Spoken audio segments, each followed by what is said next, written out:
The Yap Session. Oh yeah, we're on a mission. Just talking. No need for permission. Topics that twist, segments you'll miss. If you're not tuned in, you're out of the bliss. The Yap Session, it's the place to be. The Yap Session, come yap with me. We yap, we laugh, we dive right in. The Yap Session, let the fun begin.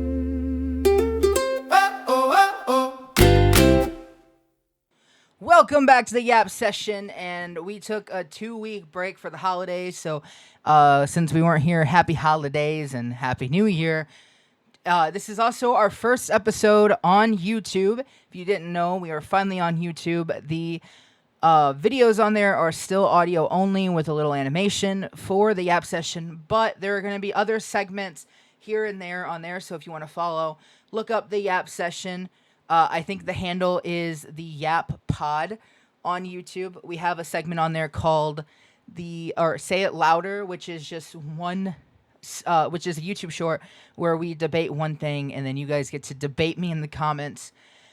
But let's just move on for this episode. So this week, we're talking about betrayal, manipulation, and the death of shame. But make it corporate.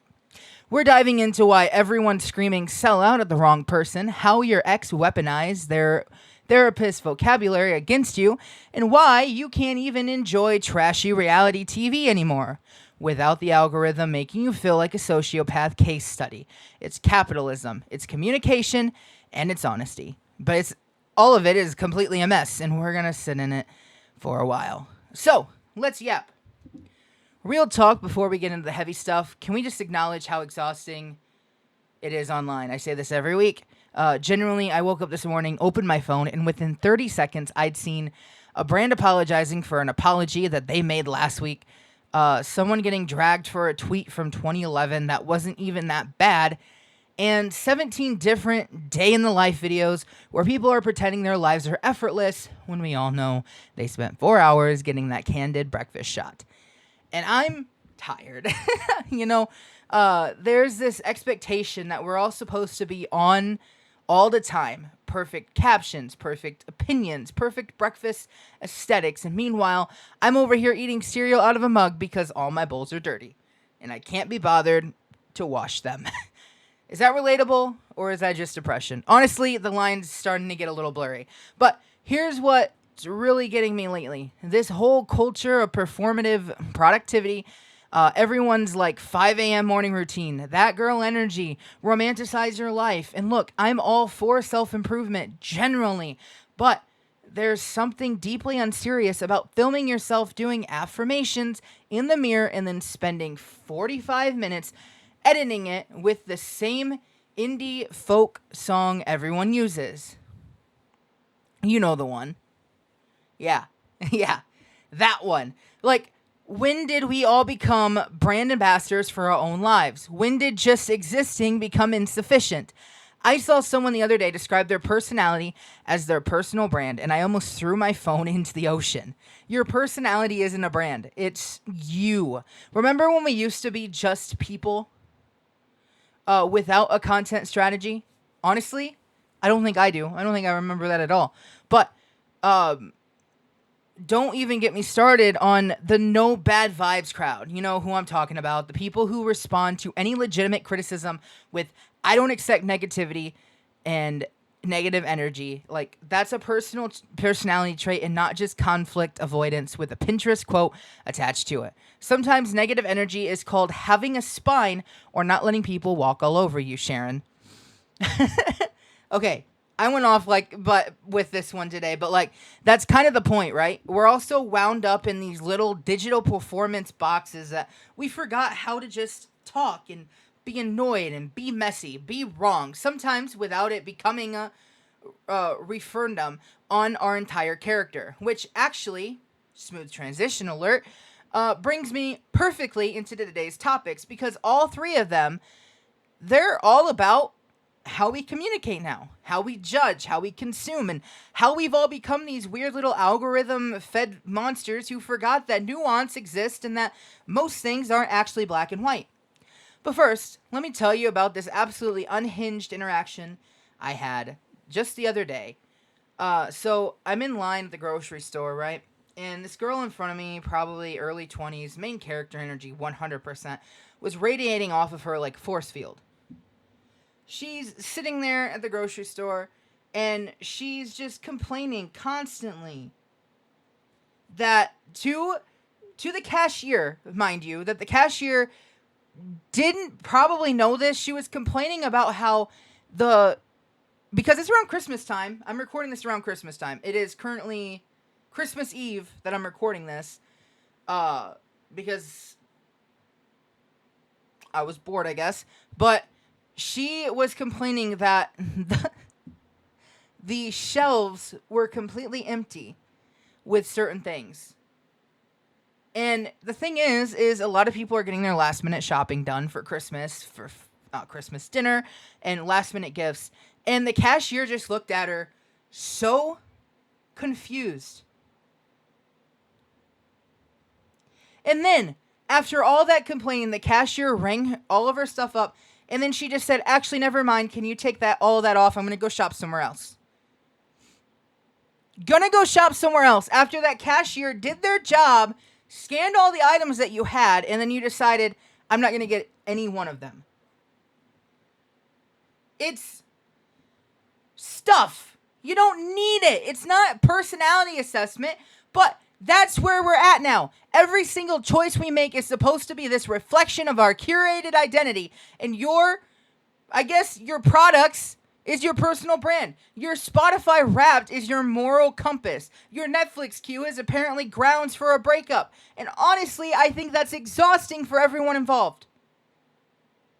That girl who needs her coffee to reflect her essence. The barista who has to pretend that's a normal request. Or the cashier pretending that the normal request is, can you unscan everything, take it off the list, I'm not buying it, from this girl who was just like, I'm going to go to another store after you already did your job. Me standing behind them, just wanting to get out of there and enjoy the rest of my day, and questioning every life choice that led me to this moment. Anyway, that felt connected to nothing and everything at the same time, which is kind of the mood for today. We're going everywhere and nowhere. We're yapping with purpose, people. Let's get into it. Stay a while, let's dig deep in the Yap files. All right, topic numero uno, and this is a big one. The one that's going to make some of you mad, but you know what? We're doing it anyway. And it is why your favorite artist sold out and you're mad at the wrong person. Let's set the scene, okay? Your favorite indie band or your favorite indie artist just signed with a major label. Your underground rapper just did a McDonald's commercial. Your lo-fi bedroom pop princess just licensed her song to a car commercial. And now you're singing it during your NFL game. And you feel betrayed, lied to. Like they were only yours and now they belong to everyone, which somehow makes them belong to no one. And I get it, I really do. There is something pure about discovering an artist before they blow up. It feels intimate. Like you're in on a secret. Like their music is a private conversation between you and them. And once it hits the mainstream, that magic dissolves. They're not your artists anymore. They're everyone's. They're selling sneakers. They're on TikTok doing brand deals. They're maybe different, I guess you could say. But here's the thing we need to talk about. And I need you to really hear me out on this. Your favorite artists didn't sell out. They had to sell, and there's a massive difference there. So let's talk about why it matters and why the music industry, what the music industry actually looks like in 2025 going into 2026. Streaming pays artists essentially nothing. I would know. I've used Spotify to post music before, if you didn't know. We're talking fractions of a cent per stream. Spotify pays between $0.003 and $0.005 per stream. Do you know what that means? That means an artist would have to have 250 streams on one song to make $1. $1. So when your favorite artist gets 1,000,000 streams, which sounds huge in your mind, right? That viral moment everyone's chasing, they're maybe making $3,000 to $5,000. And this is before, and only mind you, this is if they have this stuff. If they're in a label, that is before the label takes a cut. If they have a manager, that is before their manager takes a cut. If they had a producer produce the music for them, that is before the producer takes their cut. And that is also before all taxes, federal taxes, state taxes. You cannot build a sustainable career on that. You just can't. So yeah, when Apple comes calling with a commercial deal, or when Target wants to use their song in an ad campaign, or when a major label offers them an advance that could actually pay their rent for a year, they're saying yes. Not because they're greedy, not because they've abandoned their artistic integrity, but because they're trying to survive in an industry that's fundamentally broken and doesn't work for the artists. It works for the companies. And we, as listeners, the fans, the consumers, we're the ones that broke it. We demanded free music, or we demanded unlimited access for $10 a month. We stopped buying that artist's albums. We stopped going to as many concerts because they get too expensive, which is a whole nother rant. And now we're mad the artists are finding other ways to monetize their work. That's insane to me. That's generally unhinged behavior from us as listeners. Because, let me hit you with some numbers that should make you uncomfortable. Now, I couldn't find the most recent numbers for this, so this is from 2023. According to this report, the average musician in the United States makes about $35,000 a year from their music. That's before expenses, before equipment, before studio time, before touring costs, which can easily eat up half of that $35,000. Meanwhile, music streaming revenue for the company hit $17 billion last year. Yes, you heard me right. Billion with a B. So where's that money going? Spotify's CEO is worth over $4 billion. Daniel Ek, the guy who created the platform that pays artists $0.003 per stream, is a billionaire, multiple times over. Universal Music Group, Sony, Warner, the big three labels, they control about 80% of the music market, and their profit margins are wild. We're talking billions in annual profit, while the artists on the rosters are working side jobs. There was this whole thing that came out, I think it was last year or somewhere around there, about how many streams you need to even qualify for Spotify's playlist consideration. And it's not just about numbers, it's about gaming the algorithm, understanding the platform's preferences, and essentially becoming a data scientist on top of being a musician. That's honestly not artistry. That's survival tactics. Oh, also, let's talk about TikTok for a second, because they're getting really big in the artist space, because now you have TikTok for artists. Artists are now expected to create content, dance to their own songs, engage with trends, and basically become full-time content creators on top of making music. And if they don't, their songs don't get pushed. The algorithm doesn't favor them, and they don't go viral. And they don't eat food. They don't eat food because they're too poor to eat. So, when you see your favorite artist doing what looks like selling out, what you're actually seeing is someone trying to opt out of the system designed to exploit them. They're not abandoning their values, they're just trying to pay their electric bill. Because they are only getting pennies on a dollar, literally.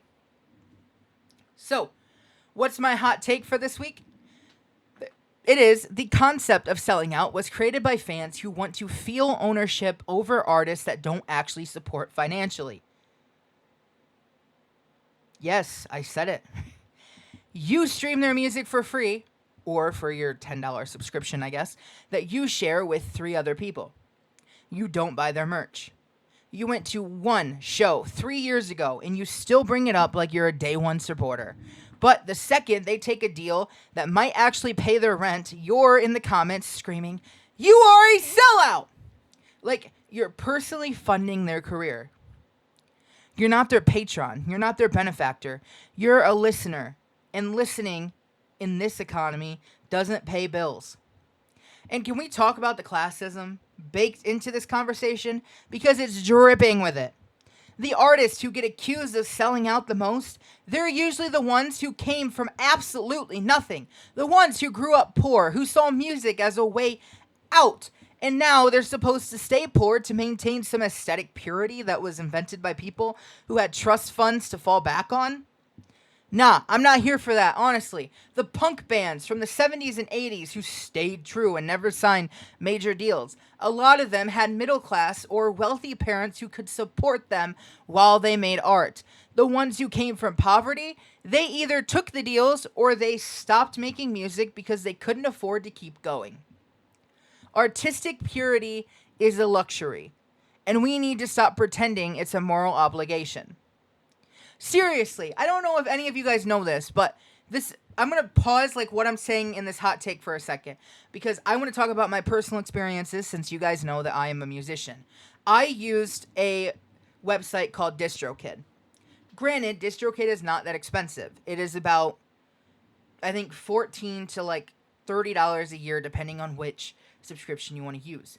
The only problem is when you update or upload your music to them, if you can't afford to keep the subscription up, it goes away. All that music on Spotify gets taken down, which sucks. Because even if you're uploading, say, 2 albums or even a couple singles a year, you might not even get enough to be able to pay that subscription back so you can keep your music going. So if anyone's wondering who, outside of this podcast, why I have not been doing music, this is why. Because my music was getting somewhere, but it wasn't getting me enough to actually be able to keep affording that subscription to keep going. So when I see an artist, I love sign a brand deal. I don't think sell out. I think good for them. I think go get that bag. I hope this means they can afford health insurance now, because most musicians in America do not have it. And if that ruins the vibe for you, if knowing your favorite artist got paid makes the music less authentic to you, that says more about your relationship with art than it does about their integrity. Art is labor. Labor deserves compensation. It's really that simple.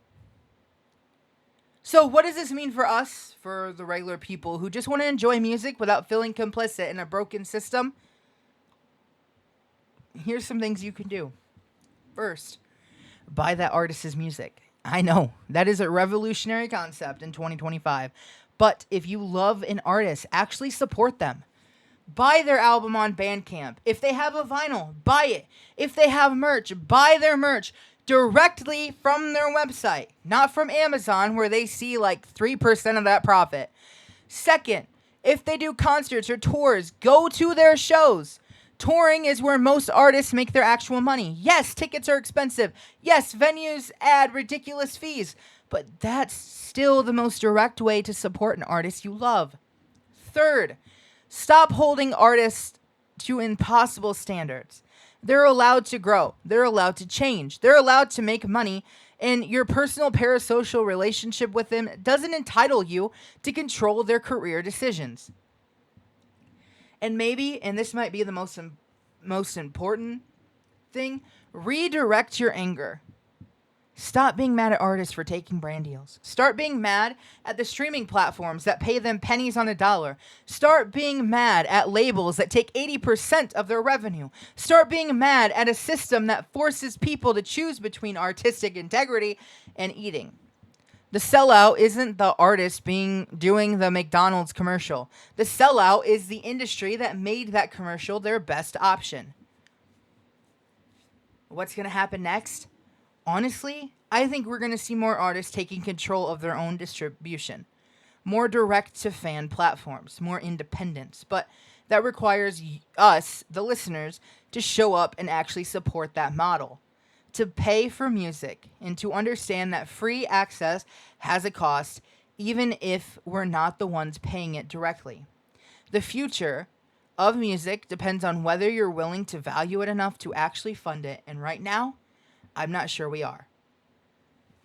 So, here's your cliffhanger question to chew on. If you found out your favorite authentic indie artist came from massive wealth and never had to worry about money while making their art, would that change how you feel about artists who take corporate deals to survive? And if so, what does that say about what we actually value, the art or the aesthetic of struggle? Sit with that question for a second. I know the answer, and all I'm going to say to that is yeah, exactly. Use your brain, guys.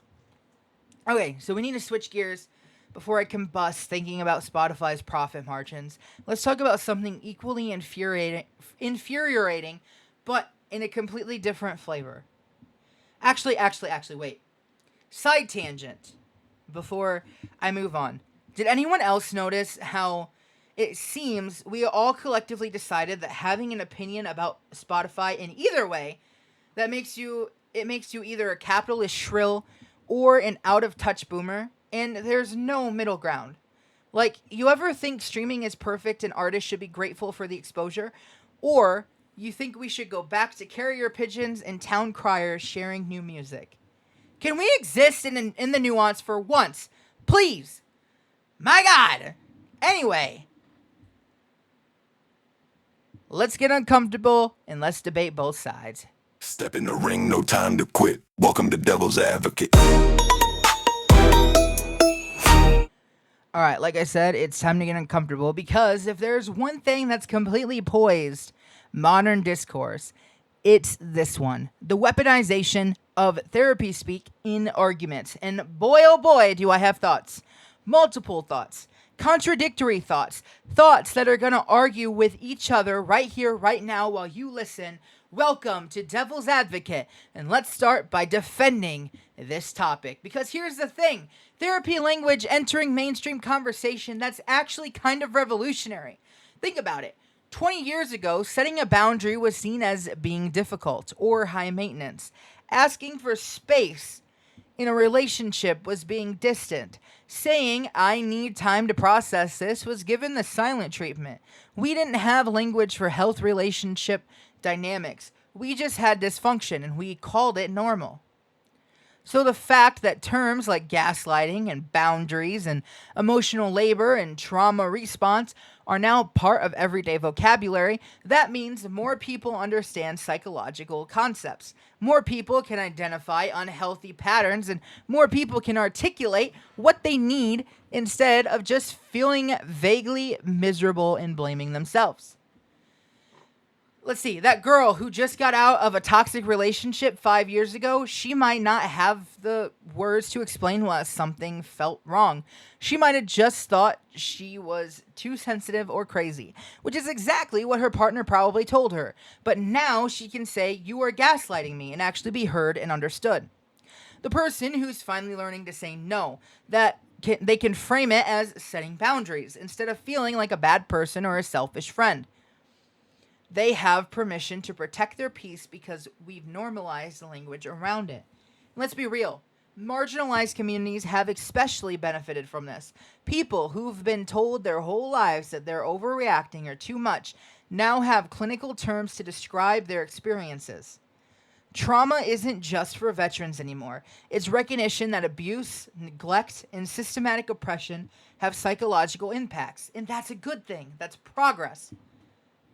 Plus, making therapy concepts mainstream has probably encouraged more people to actually go to therapy.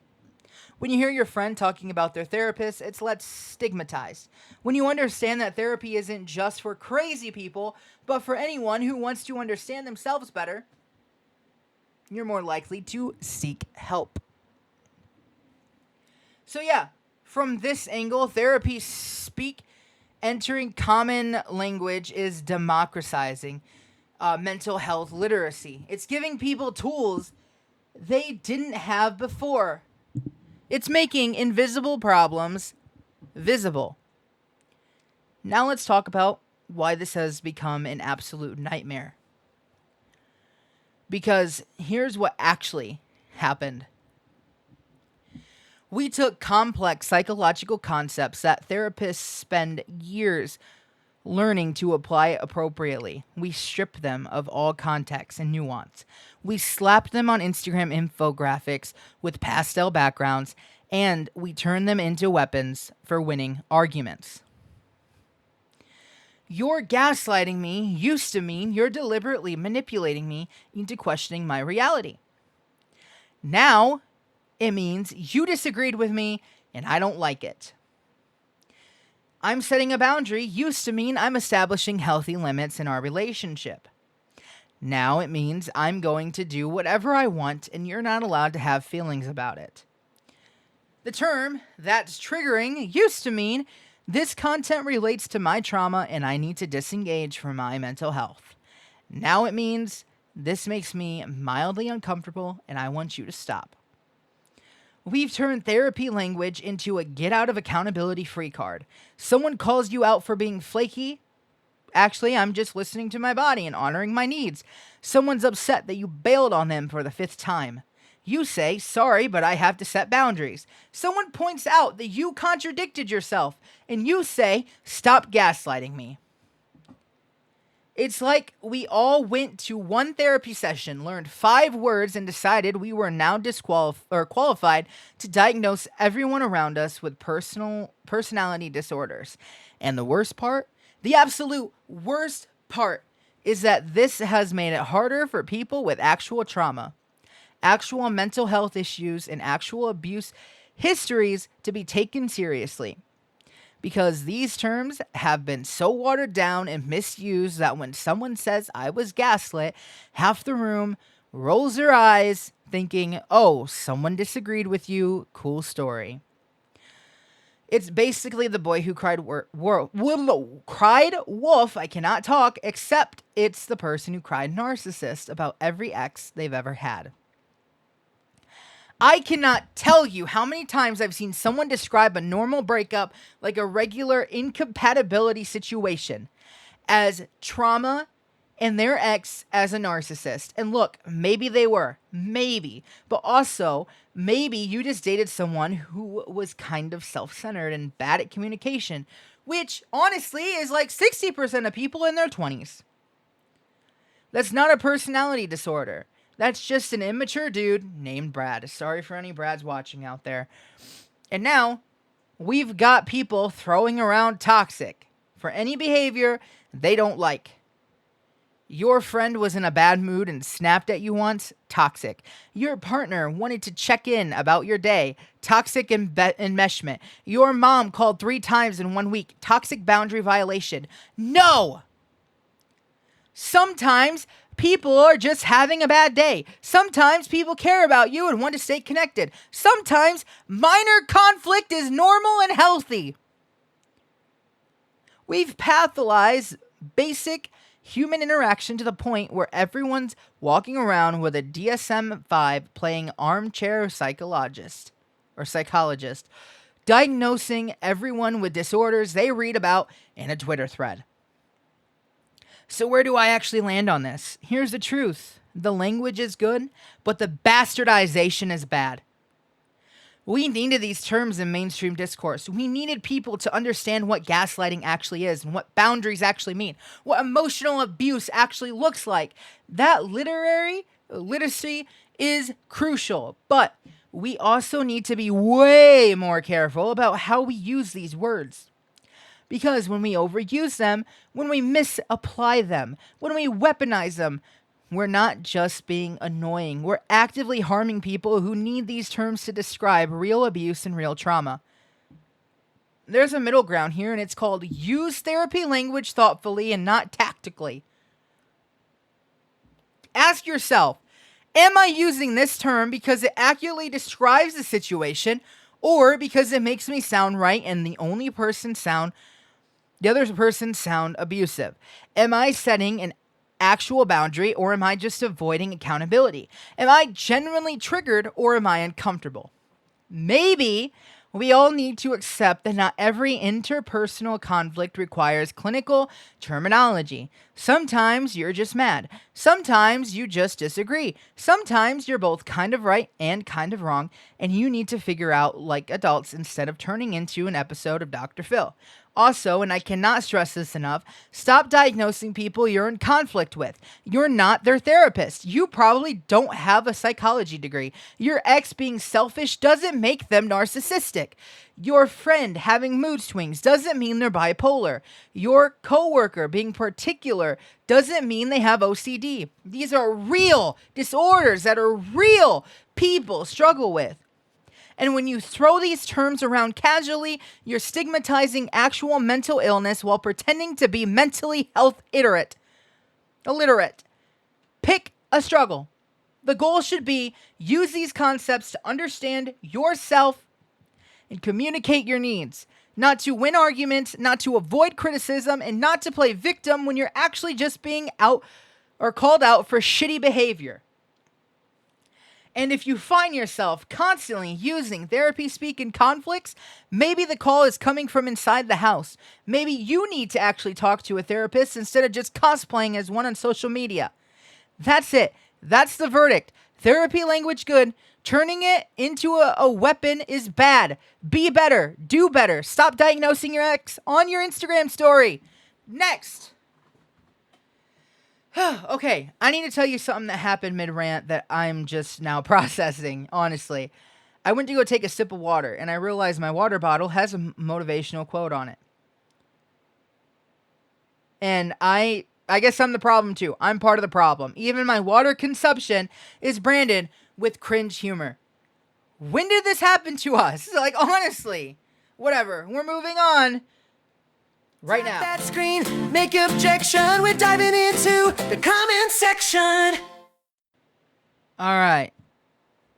It is time to check in with you beautiful disasters. Let's see what completely real and not at all made up listeners have to say about previous episodes and today's chaos. Our first comment today is from Snack Pack Philosopher. They say, okay, but you said streaming is bad for artists, but then you told us to support them on Spotify. Make it make sense. Okay, listen, I see you, and I appreciate that you're paying attention, but also you're missing my point in a way that's making my eye twitch. I said streaming pays artists terribly. I didn't say don't stream, because here's the reality. Streaming is how most music gets discovered now. It's the infrastructure we have. It's not going anywhere tomorrow. So yeah, stream their music, add them to your playlist, and get their algorithmic juice. But also, and this is the key, back that up with actual financial support. Stream them and buy their vinyl. Stream them and go to their show. Stream them and buy a t-shirt. Use streaming as discoverability, not as your only mode of engagement. It's like, okay, imagine if you have a friend who's a writer. You can read their blog for free, right? That's cool. That's how blogs work. But if they were to publish a book and you're like, nah, I'll just wait until someone posts photos of every page on Instagram, that's kind of shitty of you, right? You're consuming their labor without compensating them for it. It's the exact same energy. Streaming is the free blog. Albums, merch, and concerts, that's your book. Do both. Support at multiple levels. It's not that complicated. And the fact that I have to explain this means you've, and many other people, have gotten way too comfortable with the idea that art should be free. Nothing is free. Someone's paying. If it's not you, it's the artist. Is that the model you want? Next comment is from @TherapyTokenTara or Tara. And they said, not you calling out therapy speak when you literally use it all the time, laughing my ass off. The cognitive dissonance is loud. Tara. First of all, cognitive dissonance. Look at you using psychology terms. Proud of you. Gold star, except you're using it wrong, which is kind of proving my point. Cognitive dissonance is when you hold two contradictory beliefs simultaneously, and it creates psychological discomfort. What you're describing is hypocrisy, which, fair. Maybe I am being a little hypocritical, but here's the difference. When I use therapy speak, I'm using it accurately and in context. I'm not saying you're gaslighting me when someone disagrees with me. I'm not calling someone toxic because they set a boundary I don't like. I'm not diagnosing my exes with disorders I learned from a TikTok, even though maybe I probably should. I'm using these terms the way they're meant to be used to describe actual dynamics, actual patterns, and actual psychological concepts. That's the whole point of my rant. The language is valuable. The misuse is the problem.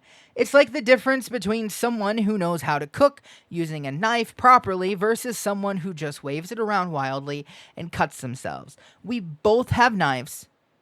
The knife isn't the problem. The incompetent welding of it is. Also, and I cannot believe I have to say this, me using a term correctly in analysis is different from weaponizing it in an argument to avoid accountability. If you can't see that distinction, then I don't know what to tell you, except maybe go to therapy.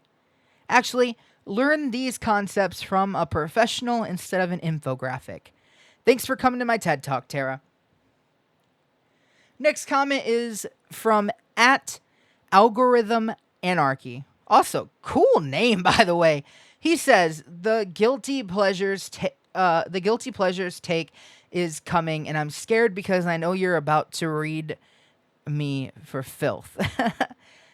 Okay, first off, iconic username. By the way, you're so right to be scared because we're about to have a conversation about why you can't even enjoy Love Island in peace anymore without the app trying to figure out what your viewing habits say about your psychological profile. But we'll get there. Patience, young grasshopper. The algorithm isn't going anywhere, unlike your sense of uncomplicated joy, which is murdered in cold blood. Next is a comment from disgruntled Dandelion. He says, they said, I work in the music industry and everything you said about streaming is correct, but also it's so much worse than you ever described. Like, horrifyingly worse. Dandelion, my friend, my compatriot in rage, and also my work buddy, because I'm a musician as well. I know how it is. And also, I'm choosing not to ask you to elaborate because I'm already at my rage limit for the day. And if I get any angrier about this, I'm going to have to stage a one-person protest outside Spotify headquarters with a sign that just says, Daniel Eck, I just want to talk. But, like, maybe DM me, because I love being proven right almost as much as I love being absolutely infuriated by late-stage capitalism destruction of art. Also, I'm sorry you work in that industry. I hope you're doing okay. I hope you're taking care of yourself, and I hope you're embezzling. That is a joke, FBI. It is a joke. Next comment from @BoundariesBrad. He says, my girlfriend sent me this episode and said this is about you, and honestly, I'm feeling very attacked right now. Brad, buddy pal, my guy. First off, I'm sorry that I brought your name up earlier. But if your girlfriend sent you an hour-long podcast rant about the misuse of therapy speak and said this is about you, that's not an attack. That's a cry for help, I hate to tell you. She's trying to tell you something, and that something is you're probably using boundaries as a way to dodge legitimate relationship conversations, and you're calling everything she does toxic, when really she just asked you to text her back within a reasonable time frame, or you diagnosed her with something after reading one Psychology Today article. Here's what you're going to do, okay? After this podcast, you're going to sit down and you're actually going to listen to this episode, and you're going to genuinely ask yourself, am I using therapy language to communicate better, or am I using it to win arguments and avoid accountability? And then, and this is the most important part, you're going to talk to your girlfriend, not at her, not with a bunch of clinical terms you half understand, but an actual conversation where you listen to her concerns without immediately going, well, actually, that's emotional manipulation, or I'm just setting boundaries. She's trying, Brad. She's really trying. Don't make her break up with you via podcast reference. That's bleak even for 2025. Good luck. You're going to need it. Honestly, I love you guys, truly, even when you're wrong, especially when you're wrong. Actually, because it gives me so much material. All right, moving on before I start getting parasocial with my own imaginary commenters. It's turning up, the meat is bleak. It's the unpopular opinion of the week. All right, here we go with an unpopular opinion of the week. And this week, it's cancer culture is necessary, but completely hilariously, tragically incompetent. And before you come for me in the comments, both the people who think cancel culture is running society and the people who think it's the only path to accountability, hear me out. Here's the thing. The impulse behind cancel culture is good. It's accountability. It's saying, hey, you did something harmful and there should be consequences. That's just basic cause and effect, and that's how society functions. You do bad thing, and thing has ramifications. Groundbreaking stuff. For decades, you know what? Let's say centuries, actually.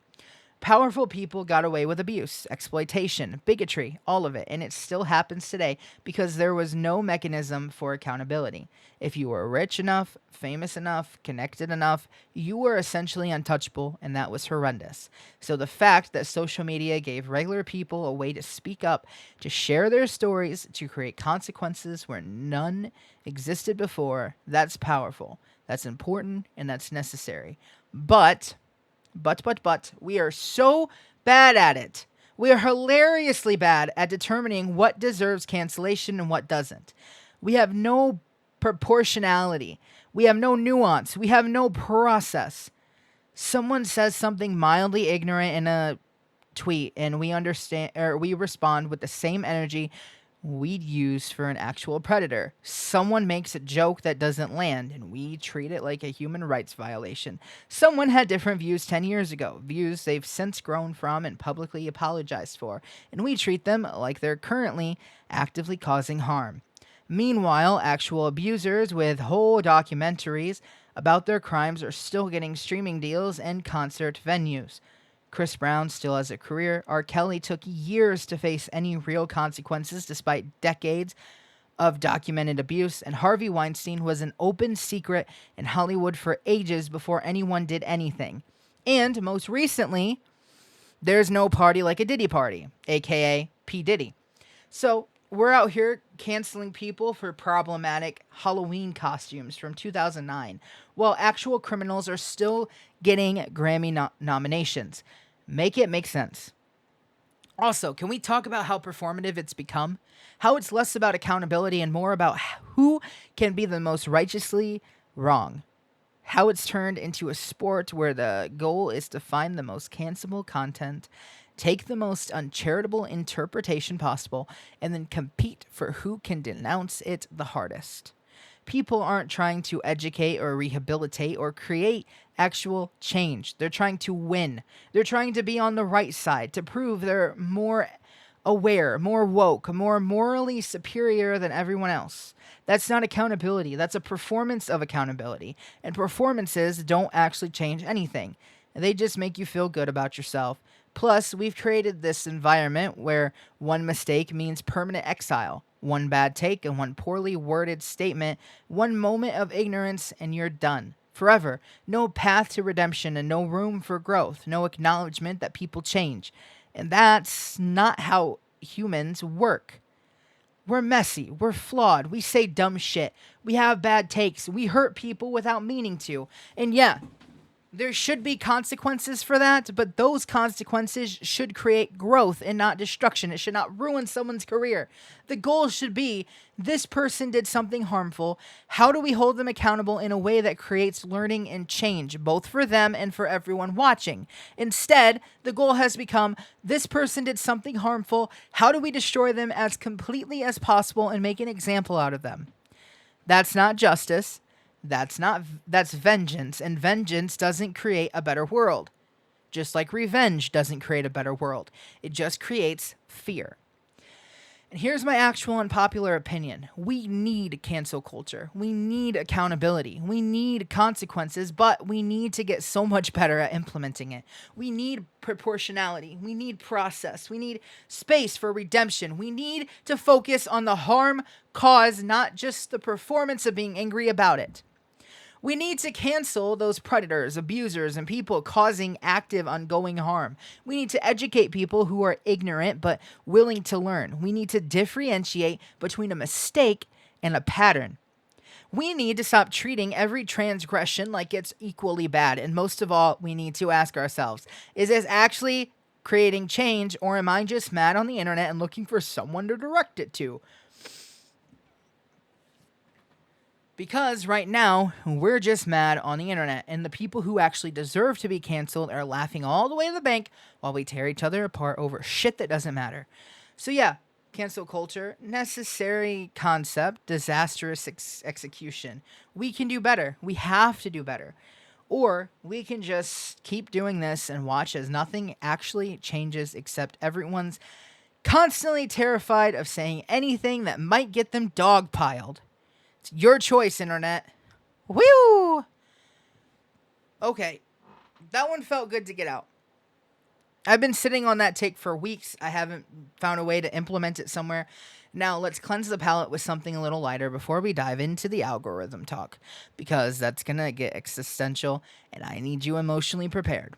Fun fact, I just realized I've been drinking coffee this entire recording session. I mean, it's not that late. It's 1:33, but I'm going to be awake probably pretty late. And about Spotify, thinking about Spotify's profit margins and the commodification of accountability. So that's fun. That's a fun choice I made for myself. This is why I can't be trusted with caffeine after noon.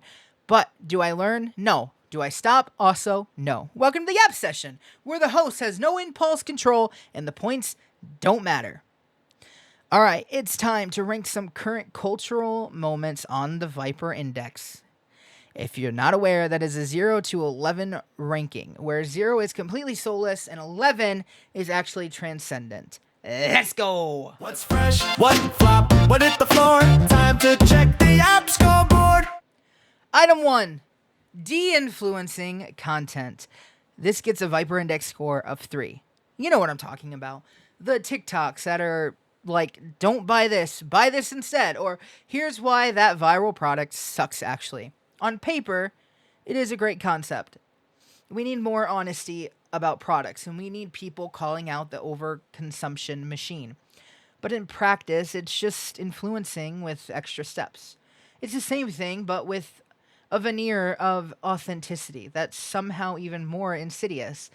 Because now you're not just selling me stuff, you're selling me the idea that you're not selling me stuff while still selling me stuff. Plus, half these de-influencers are still getting affiliate links and PR packages, so it's not even genuine. It's just influencing people who are still too self-aware to fall for regular influencing. It's cynicism marketed as consciousness, and I'm exhausted, honestly. 3 out of 11. Points for trying, but points deducted for being the snake eating its own tail. Item number 2. The insurgence of wired headphones. The resurgence of wired headphones. Number 8. Okay, hear me out. I'm into this. AirPods were cool for like 4 or 5 minutes. Or, you know. Okay. I'm only going to do this once. AirPods were cool for like 6-7 minutes. But then everyone had them and they became the weird status symbol. And also, you look like a tool walking around with your little white sticks hanging out of your ears, having full phone conversations in public. But wired headphones, that's the statement now. That's saying, I don't care about convenience. I care about sound quality. And also, I'm not losing $200 plastic buds when they fall out during my jog. Plus, there's something beautifully retro about it, something tactical. You have to plug them in. You're tethered to your device. That's a physicality to it that's been missing from our increasingly wireless, disconnected experience of technology. Also, And I'm just going to say it. The cord hanging out of your pocket or bag, kind of aesthetic. Very early 2000s music video, very I'm on my way to band practice, very I have a Spotify playlist for every physical mood. 8 out of 11. Deducted points because untangling them is still a nightmare and a half. Okay. Item 3. People filming therapy sessions for content. 0 out of 11. Absolutely not. Absolutely the fuck not. Therapy is supposed to be private. It's supposed to be vulnerable. It's supposed to be a space where you can be messy and ugly and honest without performing for an audience. The second you introduce a camera, it stops being therapy and starts being content. You're not processing anymore. You're performing processing. You're not having breakthroughs. You're having breakthroughs that look good on camera. And it's not just about you. Your therapist didn't sign up to be a content creator. The dynamics you're working through aren't entertainment for strangers. This is the most dystopian timeline bullshit. This is Black Mirror, but somehow worse because it's real and people think it's aspirational, I guess. 0 out of 11. Negative points if that were possible. Log off. Go touch grass. Keep your therapy session between you and your therapist. I am begging you. Okay, that last one honestly got me heated, but like seriously, some things should not be content. Some things should remain private and sacred and not optimized for engagement. Is nothing sacred anymore? Don't answer that. I know the answer and it's depressing. All right, before we get into the big finale topic, let me just say, if you're still here, if you've made it this far into this absolute marathon of yapping, I appreciate you. I see you. And you're probably doing dishes or commuting or pretending to work while listening to me rant with capitalism or about capitalism and headphones. And honestly, that's beautiful. We're in this together. Now, let's talk about how the algorithm ruined everything fun. With a little segment that I like to call If I Were in Charge. If I held the reins, no need to enlarge, I'd flip the script if I were in charge. All right, here we go. The big one. The one I've been building to this whole episode because it connects everything we've talked about.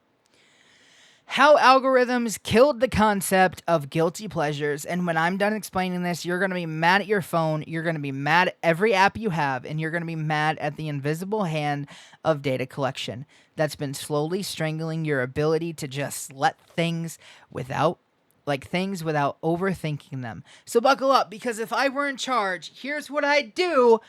Number 1, I'd make algorithms visible. Right now, you don't know what the algorithm is doing. You don't know what you're seeing or you don't know why you're seeing what you're seeing. You don't know what data is being collected or how it's being used or what conclusions are being drawn about you based on your viewing habits. And that invisibility is by design, because if you knew how much these platforms were analyzing you and categorizing you, building a psychological profile of you based on every click and pause and scroll, you'd be horrified. So first move, radical transparency. Every platform has to show you exactly what data they're collecting and what they're doing with it. You should be able to see your algorithmic profile, all the tags, all the categories, all the assumptions being made about who you are based on what you watch. Maybe then we'd realize how deeply weird and invasive this all is. Second, I'd create algorithm-free zones. Spaces where you can just browse, explore, and discover things randomly without an AI deciding what you should see based on your previous behavior. Remember when you used to flip channels and just land on something weird and watch it because it was there? Remember when you'd browse Netflix without a recommended for you section and just pick something based on the cover art? Remember discovery? We've lost that. Everything is curated now. Everything is personalized. Everything is optimized for engagement based on your psychological profile. And that sounds convenient, but what it actually means is you're in a loop. You're only seeing things similar to things you've already seen. You're in an echo chamber of your own taste, and it's getting tighter and tighter. So I'd mandate that every streaming platform, every social media app, every content delivery system has to be in explore mode, where the algorithm is turned off, where you're just seeing things, random things, things that have nothing to do with your viewing history or your demographic profile or your predicted interest. Let chaos back in. Let randomness exist. Let people discover things they didn't know they'd like because an algorithm didn't pre-approve it for them. Third, I would ban watch time as a success metric. This is key. This is everything. Right now, every platform measures success by how long you stay on it. The longer you watch, the more ads they can serve you, the more money they make, so the algorithm is optimized for one thing: keeping you watching. Not making you happy, not enriching your life, not even giving you what you actually want, just keeping you there. That's why autoplay exists. That's why the next episode countdown starts immediately. That's why your feed is infinite.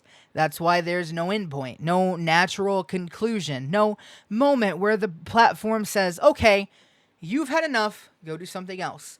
It's designed to trap you, and honestly, it's working. So if I were in charge, watch time is no longer a metric. Period. Platforms have to find other ways to measure success, user satisfaction, diversity of content consumed, how people feel after using the app, whether they've discovered new things or just getting served the same stuff over and over and over and over and over and over and over again. Sorry, I got stuck in a loop. Force them to optimize for quality of experience, not quantity for engagement. Fourth, I'd bring back anonymity. Here's a thing we've completely forgotten. You used to be able to like things privately. You could rent an embarrassing movie from Blockbuster and nobody knew except the boring or the bored teenager at the counter who really didn't care.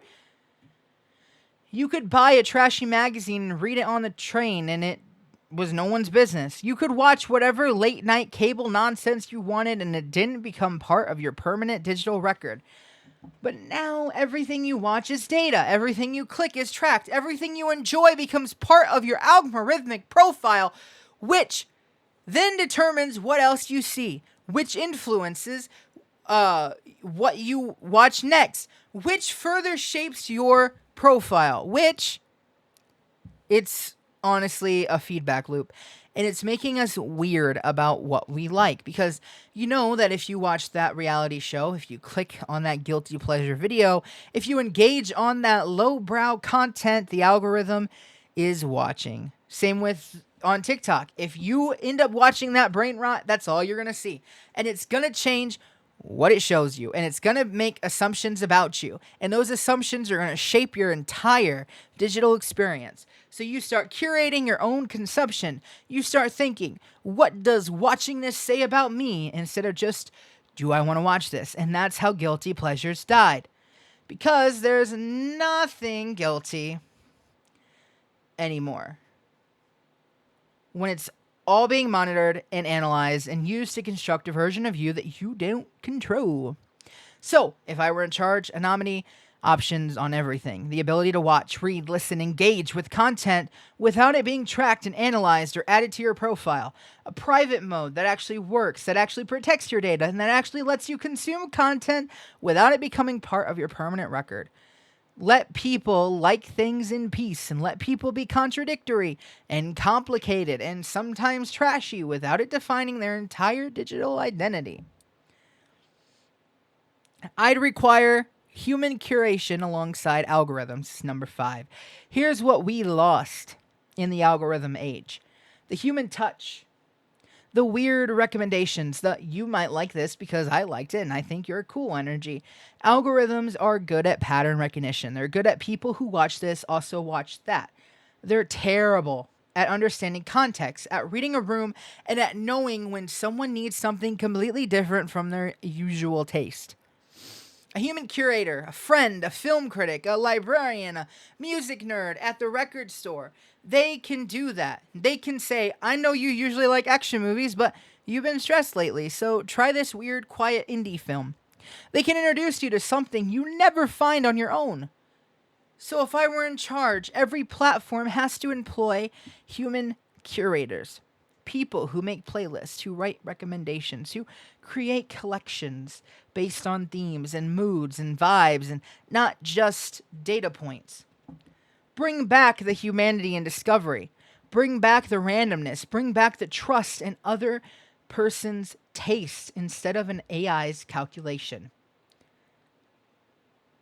Sixth, I'd make not interested actually mean something. Oh my gosh, this one makes me feral. You know when you click not interested on a video or hide this post on social media and then the algorithm just shows you more of the exact same thing?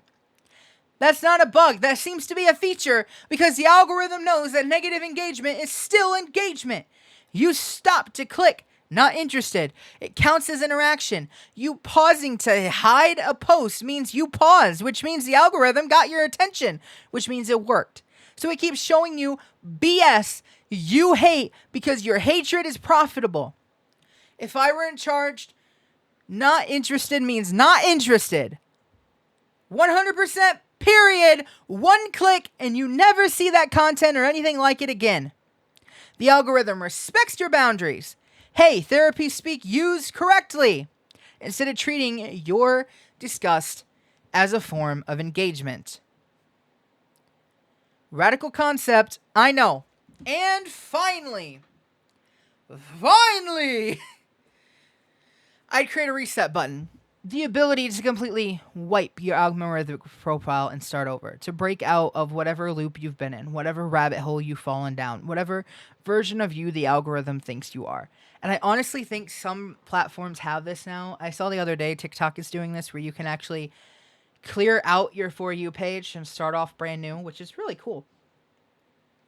Because here's the truth. The algorithm doesn't show you who you are. It shows you who it thinks you are based on your past behavior. And then it reinforces that version of you by only showing you things that align with it.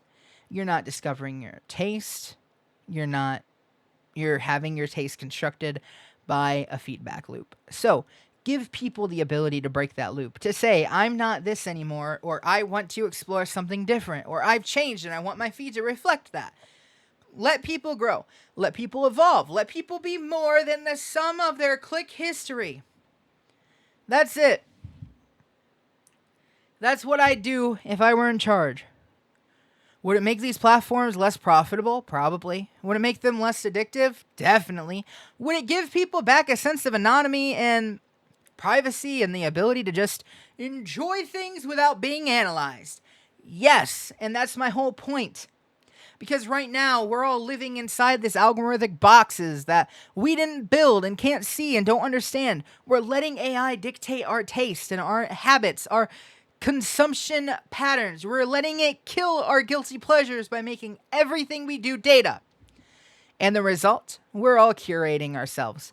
We're all performing for the algorithm. We're all trying to be the version of ourselves that we think the data says we should be. That's not freedom. That's not joy. That's not really living. So yes, if I were in charge, I'd blow it all up and start over. I'd center humanity over engagement metrics. I'd protect privacy over profit. I'd choose chaos and randomness and human curation over the cold efficiency of algorithmic optimization. And maybe we'd remember what it feels like to just like something without it meaning anything, without it being data and without it being watched. Imagine that. Okay. I think I've yapped enough for the day. I've been going for an hour. I think this is one of my longest episodes. Let's bring this home. So here we are, the end of another Yap session. Another day. And today it was an hour of me talking at you about everything and nothing, about capitalism and psychology and algorithms and headphones and therapy speak and cancel culture and whether anything actually matters when it's all being tracked and analyzed and commodified. Heavy stuff, fun stuff, contradictory stuff, and human stuff. When we started this episode, I told you we'd be talking about betrayal, manipulation, and the death of shame. And we did. But what we were really talking about, what we're always really talking about, is how we navigate this weird dystopian digital hellscape while trying to maintain our humanity. How do we support artists in a system designed to exploit them? How do we communicate honestly without weaponizing therapeutic language? And how do we consume content without letting the algorithm consume us? And the answer, as always, is imperfectly, messily, with intention but not perfection, with awareness but not paralysis. Your favorite artist taking a brand deal doesn't make them a sellout. It makes them a survivor. Use your therapy speak carefully, not tactically. Click not interested on the algorithm and actually mean it. Let yourself like trashy things. Let yourself be contradictory. Let yourself exist outside the boxes that data is trying to put you in. You're not your consumption habits. You are not your click history. You're not your algorithmic profile or your Spotify Wrapped or your viewing stats. You're a whole messy, complicated, evolving person who contains multitudes and contradictions and guilty pleasures and serious concerns and everything in between. And that's okay. That's good, actually. The algorithm wants you to be predictable. Capitalism wants you to be consumable. The internet wants you to be a brand. But you don't have to be any of those things. You can just be yourself. So grab a seat, feel the tension, and remember, you're allowed to yap. You're allowed to contradict yourself. You're allowed to change your mind, and you're allowed to like things that don't fit your aesthetic. You're allowed to support artists and call out systems and use therapy language correctly and enjoy reality TV and be mad about streaming platforms and still use Spotify anyway because we're all doing our best in impossible circumstances. That's it. That's the whole thing.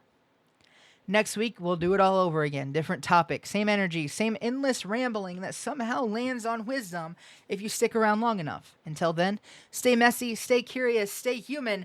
This has been the Yap Session. I'm out.